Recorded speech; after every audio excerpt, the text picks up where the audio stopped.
Se você caiu nesse vídeo, muito provavelmente você tem medo de falar em público. Mas não se preocupa, isso é algo realmente comum, talvez até mais comum do que você imagina. No vídeo de hoje eu vou passar para vocês 5 dicas, na verdade 5 técnicas de como falar em público e como usar essas técnicas para você superar essa adversidade, realmente facilitar esse processo, tá bom? Para isso, eu vou começar explicando para vocês a princípio de tudo, o que é o medo. As pessoas têm uma ideia muito errada do que é o medo e de como ele funciona na realidade. O medo nada mais é do que uma tentativa da nossa mente, do nosso cérebro, de nos proteger. Se você para pensar, antigamente, quando éramos caçadores, coletores, sobreviveu aquele que teve medo do barulho do tigre, e não aquele que, ouvindo o barulho, foi lá verificar que barulho era esse. Por conta disso, o medo foi muito presente, muito positivo durante boa parte da nossa existência, porque ele veio para nos proteger de várias situações. Só que no mundo que a gente vive hoje, onde a gente não precisa mais temer ataque de predadores e de outros tipos de coisa, surge isso como uma grande dificuldade, porque o medo agora nos paralisa perante coisas que realmente queremos fazer, como, por exemplo, apresentar, expor nossas ideias, explicar certos conceitos e coisas que nós realmente gostaríamos de falar, tá bom? Por conta disso, o medo de falar em público hoje é considerado um dos maiores medos da humanidade. Quando foi feita uma pesquisa para entender quais seriam esses medos, superou o medo da morte, superou o medo da pobreza. O medo de falar em público realmente é o maior de todos os medos que a gente passa por hoje. E nada mais comum do que a gente entender por que isso acontece. O medo de falar em público se dá pela necessidade de aprovação. Ou seja, eu tenho medo porque as pessoas vão dizer ao ouvir eu expressar a minha ideia.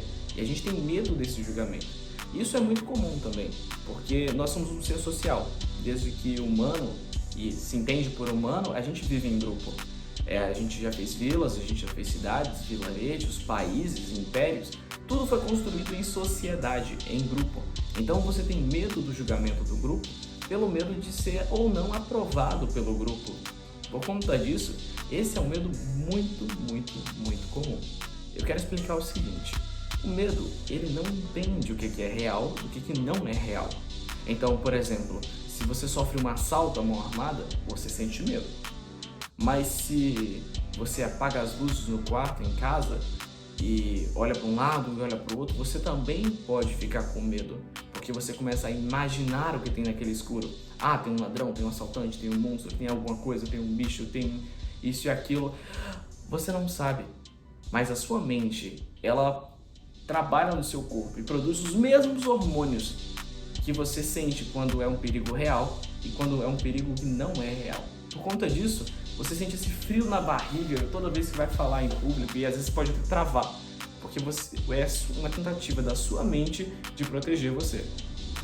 Mas você pode usar isso de uma maneira muito positiva. Quando a gente consegue entender que se algo não é real, a nossa mente interpreta como real, a gente pode usar essa mesma ferramenta. Por isso, a nossa primeira dica é: simule falar com naturalidade. Quando a gente explica com naturalidade alguma coisa, nosso corpo fica muito mais relaxado. A gente deixa de ficar tenso numa situação e passa realmente a aproveitar todo o passo a passo dessa situação. Então, por exemplo, não adiantaria eu chegar aqui agora e falar todo sério e arrumado, igual um robô. Não, porque isso impede de você fazer aquela conexão comigo e entender o que eu estou te explicando. E até prejudica, porque eu fico mais tenso a explicar isso. Por isso, você consegue simular a naturalidade. Como você faz isso, Ismael? É bem simples. Você fica numa postura mais relaxada, você deixa o seu tom de voz mais calmo, mais relaxado, você faz movimentos mais amplos que expressam realmente aquela autoridade, expressam que você está tranquilo, você está acostumado com esse ambiente. E aí você começa a produzir na sua mente relaxamento, porque seu cérebro entende: olha, ele tá agindo naturalmente, ele está falando de um jeito calmo, ele está falando de um jeito mais tranquilo, então ele realmente está numa situação tranquila, não preciso me preocupar agora. Por conta disso, somente ela relaxa. Para nossa segunda dica, já vem uma agregada um pouquinho melhor. Para você que tem aquele medo de travar, de dar um branco, de começar a gaguejar, cara, tem uma coisa que é sensacional, assim, funciona muito bem. É uma coisa muito simples. Domine o assunto. Se você domina o assunto que você está falando, acredite, você não vai travar. Você tem muito menos chance de travar naquilo que você está explicando. Por exemplo, e é um exemplo bem bacana, se você precisa explicar para alguém como é sua série favorita, você não vai travar explicando toda a cronologia de Game of Thrones, todos os plot twists que tem por trás e tudo. Você fica empolgado, você fica animado para explicar isso. Quando você vai explicar, por exemplo, séries da Marvel, sua série favorita, ou qualquer outra coisa nesse sentido, você não trava. Por quê? Você entende o que você está falando. Você é especialista naquilo que você está explicando. E isso dificulta muito mais você travar no assunto e travar no conteúdo. Por isso, a nossa segunda dica é: conheça muito bem o que você realmente está explicando, tá bom? E isso já entra num agregado muito bacana com a nossa terceira dica, terceira técnica, na verdade. A terceira técnica é uma coisa que você pode usar muito bem, você percebe muito bem na escola, tá bom? Na escola a gente precisa fazer apresentações de trabalho e tudo mais, e isso realmente é uma rotina muito viciante. E nessa rotina as pessoas sempre fazem aquilo que é pegar um papelzinho aqui, eu tô lendo, eu decoro e eu quero aprender aquilo ali, eu quero aprender palavra por palavra do que está escrito ali para na hora não travar. Só que o que acontece quando você faz isso, você obriga seu cérebro a seguir uma linha tênue de uma ideia que outra pessoa escreveu. E isso faz com que você trave, porque aquilo ali não é você falando, é as ideias de outra pessoa que escreveu. Por conta disso, a terceira dica é bem simples, é você aprender o conceito e não decorar. Então, se eu entendo o conceito daquilo que eu estou explicando, se eu sei com vocês da onde eu parti e aonde eu pretendo chegar, sobre quais tópicos eu quero passar pelo caminho, mesmo que haja uma interrupção, mesmo que aconteça diversas coisas, eu não vou esquecer o que eu estou falando, porque eu estou falando de um conceito, não é algo decorado, não tem um começo, um meio e um fim. Na verdade tem um começo, meio e fim, mas não tem nenhuma linha reta entre os caminhos. Não, eu passo por esses pontos. Eu digo aonde eu quero chegar, eu digo por onde eu quero passar, eu digo realmente o que vai acontecer. Então fica impossível você esquecer o que você está falando, certo? E isso entra na nossa quarta dica, nossa quarta técnica, que é saiba com quem você está falando. Gente, muitas pessoas cometem um erro. O erro assim, boçal, a pessoa pode chegar lá, a pessoa pode falar da melhor maneira possível, postura, técnica, não trava, isso e aquilo, e vai ver que seu público, sua audiência tá assim, tá prestando atenção. E isso é muito comum e é muito simples de se resolver. Você tem que entender com quem você tá falando, entender qual é o seu público, porque, por exemplo, se uma criança chega pra mim e pergunta: ô tio Ismael, como é que chove? Aí eu vou explicar para ela, não, é porque o H2O, quando está junto e começa a ter transferência de calor, as partículas ficam mais agitadas, sobem para o céu e formam-se gotículas de água, porque o H2O vai se condensando e aí chove. Ele vai entender alguma coisa? Não, obviamente não. O que ele quer saber é o seguinte, e a maneira mais fácil de explicar é: não, Pedrinho, chove porque as gotinhas de água, quando estão juntas e começa a fazer muito calor, elas querem espaço e elas começam a se empurrar uma para outra, e elas vão ficando mais leves, porque elas soltam a mão dos seus coleguinhas. E aí elas começam a subir. E lá em cima faz frio, sabe? E por isso elas se juntam de novo. Então as gotinhas elas se juntam, ficam mais pesadas, elas caem juntas. E é por isso que chove. Então é uma frase de Einstein, gente. É bem simples. Se você não tem a maturidade de explicar para uma criança como funciona física nuclear ou qualquer outro conceito difícil, você não sabe explicar aquele assunto. Então, transforme coisas complexas em coisas simples.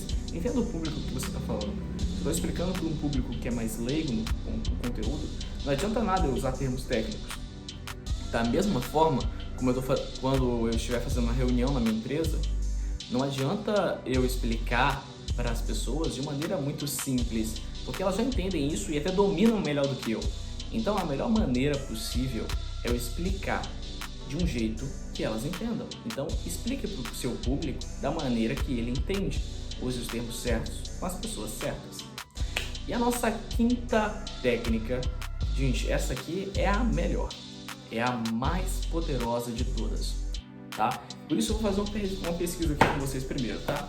Falem pra mim aqui nos comentários, quantos por cento você acha que importa o que eu tô dizendo, o assunto, numa conversa.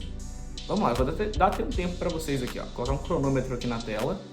Quanto tempo que vocês acham? Falam para mim. Então, gente, numa conversa, o que eu falo, o assunto que é falado, importa 7%. Como assim, Ismael, 7%? É bem simples. Numa conversa, existe todo um outro grupo de coisas que também comunicam o que eu estou dizendo. Então, o assunto do qual é falado só tem 7% de poder de convencimento. Só explicam 7% do que está acontecendo ao meu redor.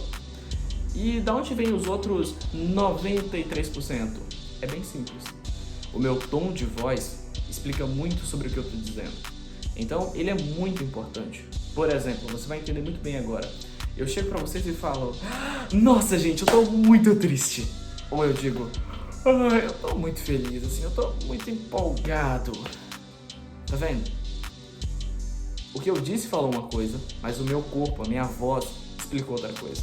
E aí já entra no terceiro ponto. Porque além da entonação da voz e como ela trabalha no que você está dizendo, a gesticulação e a sua linguagem corporal também explicam muito bem. E aí vem uma dica muito importante. Use as mãos quando você for falar. Traga emoção para aquilo que você está dizendo, porque isso transmite a emoção e a pessoa se empolga, ela fica prestando mais atenção.